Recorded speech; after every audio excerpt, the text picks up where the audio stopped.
देखिए, राष्ट्रीय लोकतांत्रिक पार्टी उन जवान पीड़ित शोषित के सम्मान में जब से राष्ट्रीय लोकतांत्रिक पार्टी का गठन हुआ है और जब से हनुमान बेनीवाल जी ने जनमानस के लिए संघर्ष प्रारंभ किया है, बहुत लंबा कालखंड गुजर गया इस राजस्थान को बसाने की लड़ाई लड़ते लड़ते।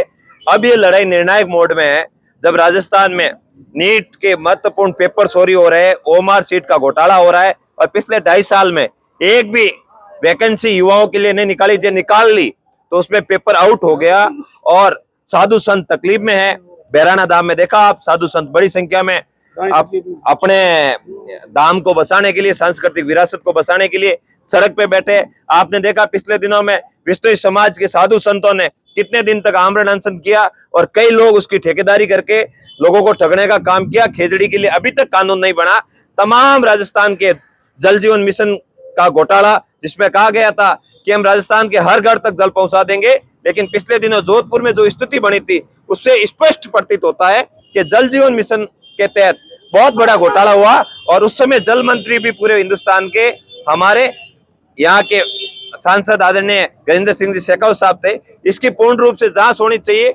अगर जांच नहीं हुई तो राष्ट्रीय लोकतांत्रिक पार्टी इसी तरह सड़कों पर मजबूती से लड़ाई लड़ेगी। राष्ट्रीय लोकतांत्रिक पार्टी ये भी कहती है कि गाय माता के नाम पर सत्ता में आने वाली सरकार गाय माता को राष्ट्र माता का दर्जा दे, नहीं तो हर जगह से साधु संतों के साथ, उन धार्मिक संतों के साथ, उन धर्म में विश्वास रखने वाले सच्चे सेवकों के साथ में राष्ट्रीय लोकतांत्रिक पार्टी सड़क पर संघर्ष करेगी और भारतीय जनता पार्टी का असली चेहरा लोगों के सामने लाएगी। ये सिर्फ ठगने का काम, धार्मिक उन्माद फैलाने का काम, लोगों को आपस में लड़ाने का काम कर रही है। अगर मुस्लिम का बेटा गलती से गाय को टक्कर मार दे तो आज हिंदू खतरे में आ जाता है, पूरा का पूरा धार्मिक उन्माद फैल जाता है। जैसलमेर में हमने देखी 1000 गोवंश के कंकाल मिले, कोई बोलने वाला नहीं है। 3 दिन पहले हमने बालोतरा में देखा, कितनी बड़ी संख्या में गोवंश के कंकाल मिले, कोई बोलने वाला नहीं है। हमने देखा कि जोजरी को लेकर सरकार को किस तरह सुप्रीम कोर्ट ने फटकार लगाई है और 18 जने जिम्मेदार, कई अधिकारी और कई सीटीपी के अधिकारी, ट्रस्ट के लोगों के ऊपर